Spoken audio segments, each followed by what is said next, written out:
Welcome to Hoyt's Bowhunting Whitetails. Another episode with cows bellowing in the background. But we're gonna go up the hill. Same thing we did, I think it was exactly a week ago.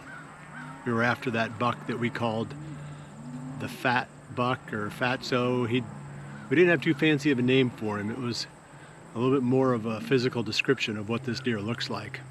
He's got a big old gut on him. He was hanging out in a Whitetail Institute wintergreens plot that borders the Whitetail Institute sorghum. So we've got a little smorgasbord going on up there for him. I don't know anything more than what we saw last time. I haven't pulled any cards out of the camera back in that corner. We haven't hunted there since. Just kind of wanted to leave it alone and just let the deer, be relaxed in there and see, if we can get the right setup.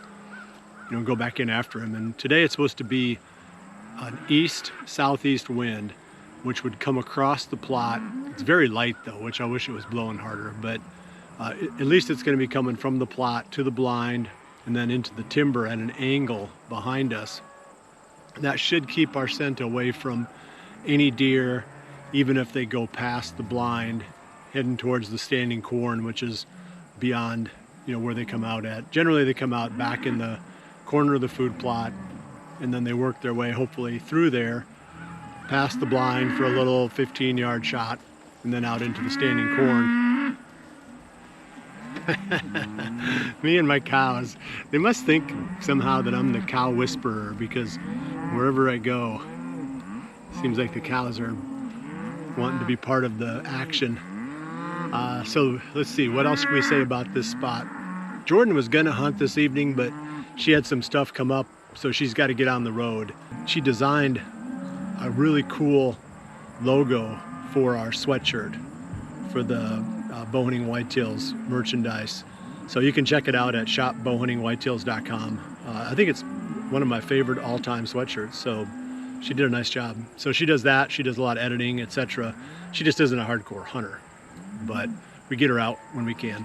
So Amos is filming me again this evening. He did a nice job last time, so I don't have any doubts that he'll do a nice job tonight too.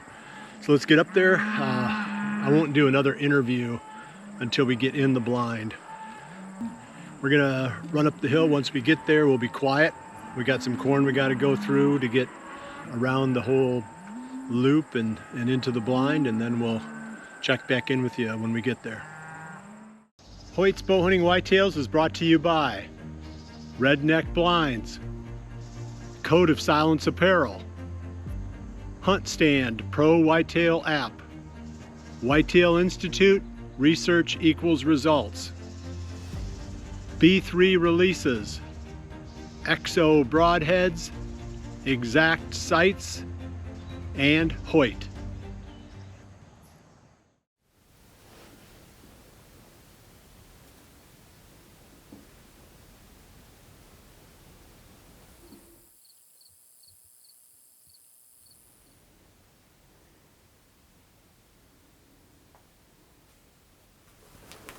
The wind's pretty much dead right now.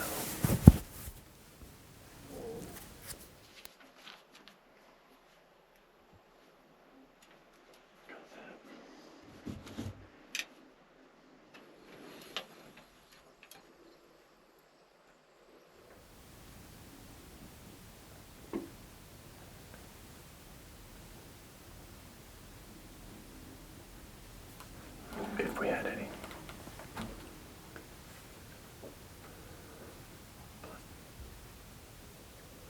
She's just staring right at the blind. It's about 5:45. We got in the blind maybe a little over an hour ago. 2 does have come out so far, and the wind is really working against us. The weather forecast showed the wind out of the southeast, and then most recently out of the east. Well, either one of those is perfect for this blind. And even coming in this evening, I tested the wind when we first got into the grass strip, into that filter strip, and it seemed just fine. But now as we get back in here, the wind is just laid right down.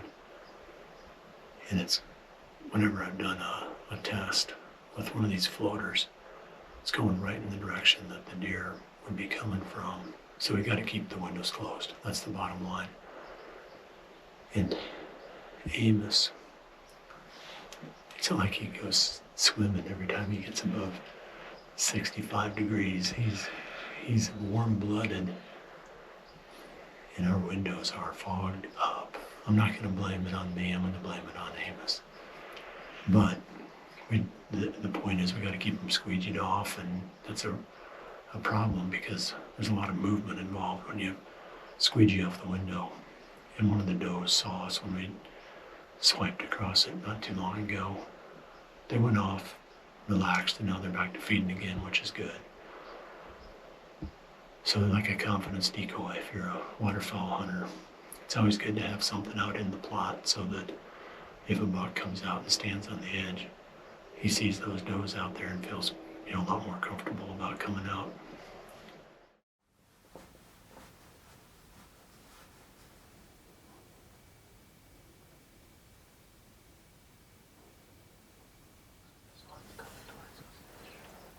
What's that?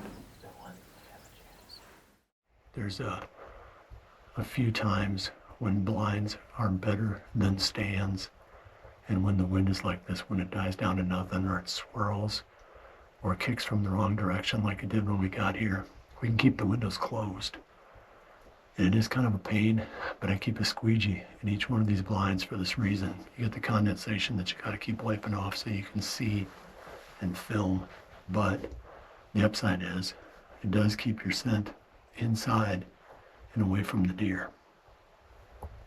8 deer on the plot, a small buck and 7 antlerless deer. We had almost opportunity on one of the does. I was looking back and Amos was looking back, and there was nothing coming out.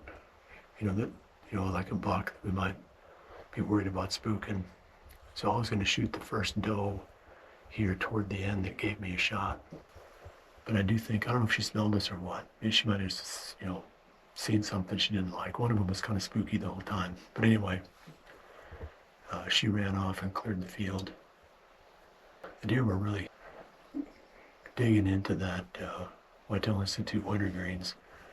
That's the second time we've been in here, and they just really seem to favor that. They're eating sorghum a little bit too, which is good. It's always fun from a management standpoint to see what they eat. And that way you got a better idea, what to plant the next year and how to go about doing it. I'm going to assume that no shooter is going to come out, unfortunately. So this will be my final interview unless something does. Either way, we'll show you whatever comes out between now and the end of probably the end of camera light before the end of legal shooting time. But if we do have a really good encounter, I'll break back in. Otherwise, I think I'll be hunting probably not until the cold front now. Today's Wednesday. It's supposed to be really warm Thursday and Friday. And then the weekend is supposed to get cooler, and early next week looks really good. So I'm going to hit it a little bit harder next week, and maybe not a whole lot between now and Sunday. Well, I appreciate you joining me. I'll see you right back here again soon for the next episode of Hoyt's Bowhunting Whitetails. And remember to always dream big.